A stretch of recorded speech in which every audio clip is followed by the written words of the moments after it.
जैसे ही बाबा साहब भीमराव अंबेडकर जी का नाम आता है तो कहते हैं कि ब्राह्मणों ने उनके साथ शोषण किया, ब्राह्मणों ने उनके साथ छुआछूत करी, ब्राह्मणों ने उनको पढ़ने नहीं दिया। यानी जैसे ही बाबा साहब का नाम आएगा यानी ब्राह्मणों में और दलितों में वैमनस्व की जो छवि है वो तुरंत हमारे मन में आ जाती है। ठीक है, ये आधा सच है, लेकिन आधा एक और सच है जो किसी ने हमको नहीं बताया।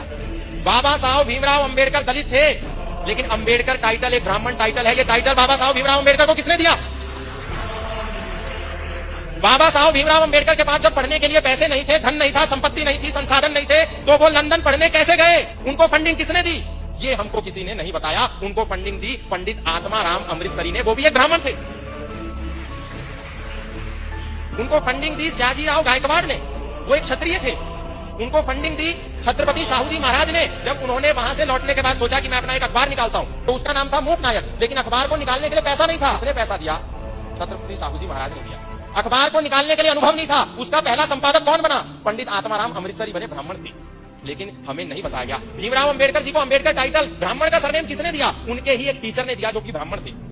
ब्राह्मण को गाली देना बहुत आसान है, लेकिन समाज को जब तक हम यदि सत्य नहीं बताएंगे तो फिर ये समाज ब्राह्मणों को गाली देता रहेगा और इनका मुंह कोई बंद नहीं करेगा। हम सारा हिंदू समाज बाबा साहब भीमराव अंबेडकर का जितना सम्मान करता है उतना कोई नहीं करता, लेकिन समाज को सत्य बताने की भी आवश्यकता है।